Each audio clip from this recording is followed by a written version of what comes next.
What's going on, guys? This is Rob, and this bumper is to let you guys know that we are having a Super Smash Bros. Tournament this weekend on Saturday on the Discord server. If you guys don't know about it, I have a Discord server for all the Comics Explained fans. We have quizzes, we have all kinds of tournaments, games, things for you guys to do, and once every month, we actually have a kind of versus battle of sorts where we give away a Rob Core ring. So if you guys want to be a part of that, make sure you guys check the link down in the description. It'll be a permanent link to the Discord server, so you'll always have access. And yeah, hopefully I'll see you there. Let's begin.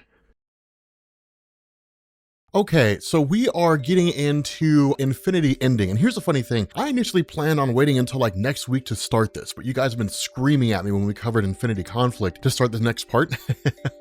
So I was like, okay, I don't really see a reason not to, but there's a couple things that I do want to explain here because there was a little bit of uncertainty that I noticed in the comment section. Some of you guys seemed a little unsure. And so the way this has played out so far is we essentially had like two versions of Thanos, right? We had present day Thanos, and then we had future Thanos. And the future Thanos had somehow found a way to essentially absorb all these various cosmic entities, right? Everybody from localized and smaller cosmic entities like Mistress Death or Eternity or Infinity, all the way up to like the Living Tribunal. And so initially the question was, why is he working with his younger self? And the idea was that he was guiding present day Thanos through a series of steps to ensure his own survival, right? To ensure that he would become the person he became, with regards to future Thanos. And so the result of this is that from there, the question was, okay, then if there's something standing in his path, then why doesn't he stop that? And this really came into play with the death of Eros and the nature of Adam Warlock, in the sense that, as we talked about in the last video, Adam Warlock is essentially immortal. He'll always come back, right? No matter how he dies and no matter how much time passes, he'll always return. This basically placed Adam Warlock outside of the norm because he does not abide by the normal rules of life and death. When Eros was killed by Adam Warlock had hoped that Mistress Death would banish Eros from her realm for whatever reason, either because she understood Adam Warlock's goal in killing him, or because she believed that Eros was going to be working alongside Thanos to basically usurp her role. Whatever the reason was, we knew that it was because she was afraid that Eros was working alongside Thanos. She banished Eros from her realm, and that in turn landed Eros outside the norm because he now no longer abides by the normal rules of life and death. He's essentially immortal. He can never really die. And so having said this, what it did is it led up to this massive battle. And that was actually kind of a little bit of a portion that seems a little murky here. We essentially had a scenario where Thanos had absorbed the Living Tribunal into himself. What makes this kind of crazy is that as this comic picks up, we've got the One Above All, and then you've got the Living Tribunal there, right? So I don't know if this is some kind of an error or if I misinterpreted it, however it was that happened, but literally in the preface of the book, like as you open it up, and one of the last things it says is like,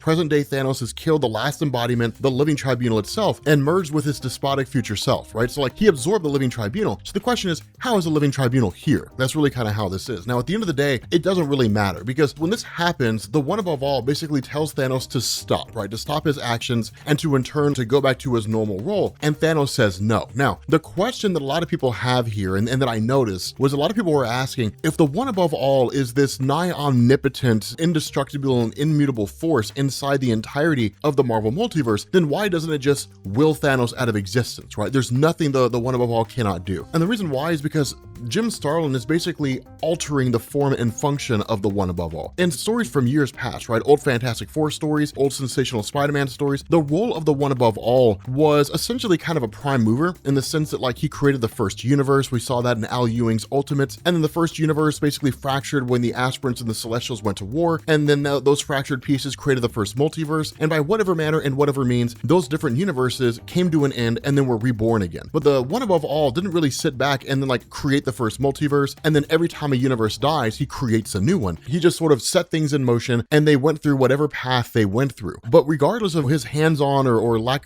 thereof, his hands-on approach with the multiverse, the reality was there's nothing the One Above All cannot do. He represents the writers or the artists or Stan Lee or Jack Kirby, whichever depiction you want to go with depending on which comic you're reading at the time. Jim Starlin is basically modifying that. And what he says here is this idea that the One Above All is actually not really a slave to the structure of the multiverse, but he can't break its rules. That the One Above All basically created all things in existence, and there are certain safeguards there that not even the One Above All can get past, which really kind of defies his purpose, right? It's kind of like that old school quagmire, can God create an object that's too heavy for him to lift? That's really what this is, right? Kind of this idea of defying omnipotence. And so that's why it seems a little strange, because the One Above All should be able to just will Thanos out of existence, that it should just kind of end that way. But the result is that when you're invoking something like this, you can't, right? You can't on one hand bring bring in the one above all and basically kind of create a scenario where Thanos faces off against him in any believable way if like the one above all is this immutable and indestructible force that nothing can stop. And so what happens is over the span of the first 3 pages, the one above all and I guess the Living Tribunal, you know, in this instance, face off against Thanos, and Thanos immediately absorbs them. And so essentially Thanos has now become the new one above all. And that's the crazy thing about this, right? It happens like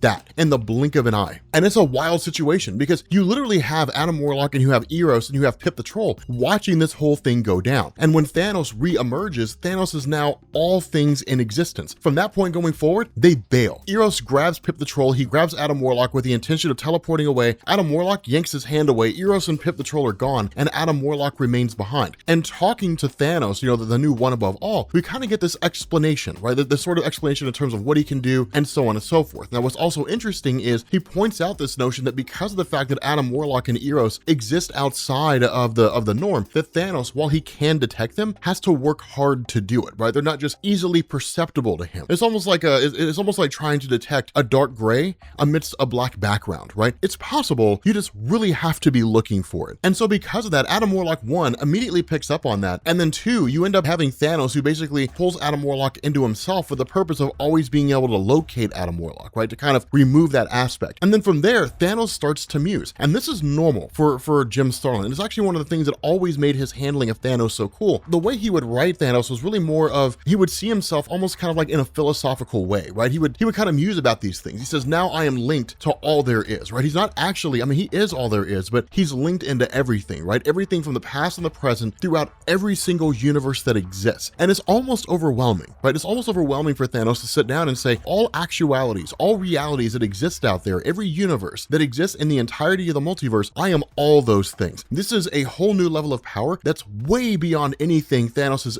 ever had before. The closest he ever got to this was during Marvel The End, when he absorbed the multiverse into himself and then brought it back with death basically being permanent, meaning nobody could be resurrected again. It was kind of a criticism of Marvel in the sense that they always killed and brought back people, and to basically kind of remove that or try to make it in continuity. Marvel ultimately said no, because they like being able to kill people and then bring them back later. It makes for good clickbait storytelling. What it does show here is really kind of the role of the one above all in terms of all the various forms that it exists in. And when it comes to the one above all in Marvel, it's one of these things where like it's Marvel's version of the presence from DC, and the presence is like DC's version of the one above all, right? And what I mean by that is what you have inside of the comic book landscape. You have a singular universe, then you have stuff like an oververse, or you have an underverse, so on and so forth. But the broad strokes here are that you have a singular universe, then you have a multiverse, and then you have what's called the omniverse. And the way this works is that a universe is a universe, right? It's just a singular universe that you occupy. The main Marvel universe, the Ultimate Universe, the Marvel Cinematic Universe.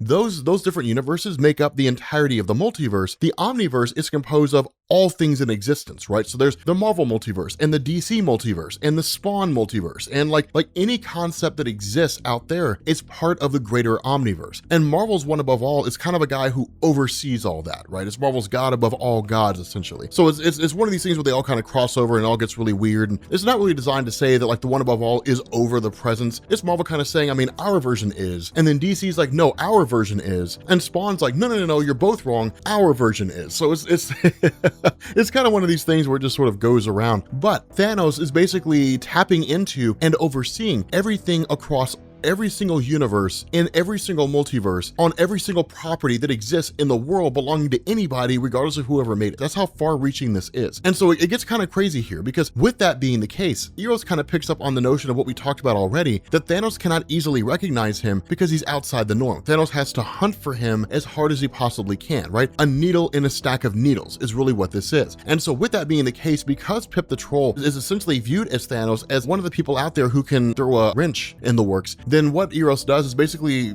tear up a backpack, more or less, and then put Pip the Troll inside of it, so that Pip the Troll is as close to Eros as he can possibly be, and by extension of Eros being outside the norm, that will hopefully kind of permeate to Pip the Troll. Now, it really kind of seems to be this idea that it's not really like an Eros-shaped hole in the universe, if that makes sense, almost kind of like a permeation of like this energy that makes him outside the norm that hopefully will also encompass Pip the Troll. That kind of seems to be what he's shooting for, and Jim Starlin plays it fast and loose. We don't really get any definitive definitive answers there, but we're kind of more or less left to believe that is actually the case. And so what ends up happening is Eros and Pip the Troll basically say, okay, fine, then let's see what's going on. Let's see if we can find a way to defeat Thanos in the past or whatever it is, kind of throwing out these various MacGuffins here. And you end up having Eros and Pip the Troll show up on the ship of Thanos, which is currently occupied by Corvus Glaive and Proxima Midnight, but then they vanish, they disappear. And Eros figures out this is happening because what Thanos is doing is getting rid of anybody who knows his plan and who could potentially find a way to take him out. That's what's so cool about this, is Thanos is just kind of getting rid of people here and there. But this is the one thing to understand here, and this is awesome the way Jim Starlin does it. Thanos is handling his omnipotence and his power the way a mortal person would. Thanos is not handling his abilities the way the one above all would. And there's a huge distinction there, and we'll find out what that distinction is as we get through this video. But from there, you pick up with Adam Warlock, who basically emerges after having been ensnared by Thanos with Thanos' ability to see him, and essentially locates Kang the Conqueror. Now again, Kang the Conqueror was from a previous Infinity story, but it was by virtue of Kang the Conqueror that Eros managed to attain his time-traveling technology, as well as a few other things going on. But what this means is that using the ability of Kang to manipulate time, Adam Warlock seemingly has some bit of an out. And so from here, we jump to one of the most important parts of the story when we pick up with present-day Thanos. And present-day Thanos, his consciousness is basically inside the mind of future Thanos, right? Like this version of Thanos that merged with the one above all and all that kind of stuff, that's future Thanos who's done all that. Present-day Thanos is just kind of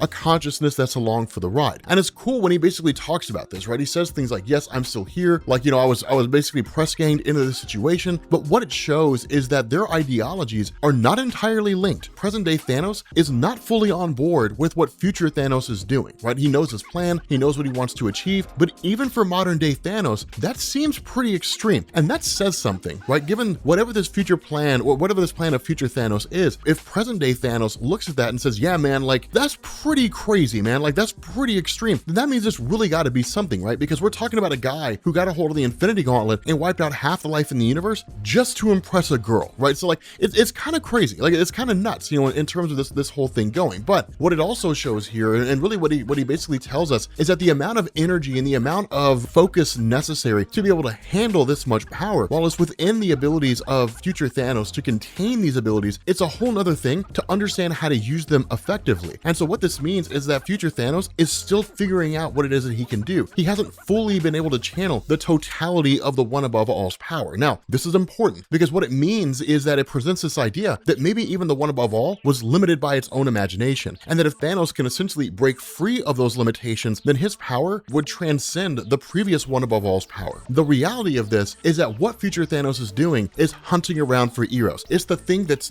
dominating his mind, and the reason why is because Eros will in some form or fashion find a way to basically defeat future Thanos, right? Like Eros could find a way to defeat his brother. It's possibly only a matter of time before Thanos loses this power of the one above all. So again, it's super cool. It's a guy with the power of God who hasn't quite figured out how to use it all yet. And so from there, you basically pick up with Eros, who's like, okay, one, he asks Isaac, the sentient computer, right before it's destroyed by future Thanos, if he can figure out a way to calculate when the universe is going to end. And they're able to, you know, he's able to basically draw, you know, kind of create an algorithm, you know, in the blink of an eye, like super advanced, you know, otherworldly computers do, and then essentially calculate when the universe is going to end. And when Eros and Pip the Troll are teleported there, it's just a giant empty canvas. And then future Thanos simply says, let there be an end. In essence, Thanos destroys himself. The idea behind this, and this is what's really important here, the idea behind this is that Thanos, you know, with these limitations that were created by the one above all, the indication is that Thanos is still bound by those. And so what this really seems to point at is that the future version of Thanos, his goal after having basically defeated Eros and ensuring that nobody can be in his way, is to basically wipe out everything in existence and then recreate it as himself being the one above all. He's wiping the board clean and starting over again. It removes any of the limitations that were created by the previous one above all, and Thanos is free to recreate all the multiverse and the omniverse as he sees fit. And that's what's so wild here. Is because what we do from there is where Eros and Pip the Troll are essentially dispelled from that future and sent back to the modern day. What it does, you know, because of the fact that they cannot die, right? So like they're just kicked back to the modern day. What it does is it picks up with Kang the Conqueror and Adam Warlock having a discussion with each other. And Kang the Conqueror, not really wanting to, essentially admits that what, you know, the kind of field that he's on right now, with Thanos attaining the power of the one above all, with the actions of Adam Warlock, things like that, these are way beyond what Kang is normally used to. And the reality is that he's basically being reduced to a guy who can just help help Adam Warlock out as best he can. Despite all the intelligence and all the time traveling abilities of Kang, he's way out of his element here. More so than that, Adam Warlock throws in this idea and really kind of gives us this amazing notion that future Thanos, operating with all this power, again, has not figured out how to use it, and in the time that he could be taking to figure out how to use it, instead, he's taking that time to focus on finding Eros. This makes him vulnerable. This is basically just a really, really, really powerful Thanos, and that's why we don't really have an instance where it's like, well, why doesn't he just go back to the very beginnings of time and stop Eros from being born? If Thanos went back in time and killed Eros at birth, then perhaps future Thanos never exists. It is really kind of bound by the rules of time, right? The rules of time travel, time manipulation, different things like that. And so what we end up doing is picking up with Adam Warlock, right? Adam Warlock basically trying to find a particular access point within the cosmos, basically an access point that will allow him to enter the psyche of future Thanos, right? Because he's undetectable, or at least it seemed to be that way. And then like entering the future psyche of Thanos, and then in turn, you know, just kind of getting a better understanding of what's going on. Now, the reason why Adam Warlock is able to do this is not because he's undetectable. That's my mistake. He is, right? The reason why Adam Warlock can do this is because Adam Warlock is part and parcel to Thanos, and so Thanos won't really feel it as like an ant biting him or anything like that. He'll just kind of see it as the normal comings and goings of the multiverse and how things function and so on and so forth. And because his attention is off of Adam Warlock, because he believes that Adam Warlock is now a negated factor, right? He's not anything to really worry about. Instead, with him focusing on Eros, it leaves Adam Warlock open to invade the psyche of Thanos because he's just not paying attention. But before Adam Warlock can do that, he's suddenly met by the arrival of an unexpected character. Who that character is, we'll find out in the next video. With that being said, guys, we're gonna bring this video to an end. Cliffhangers. If you are new here to Comments Explained, make sure you guys hit the sub button to become part of the Rob Corps. If you guys enjoyed this video, make sure you drop a like, and I will catch you all later. Peace.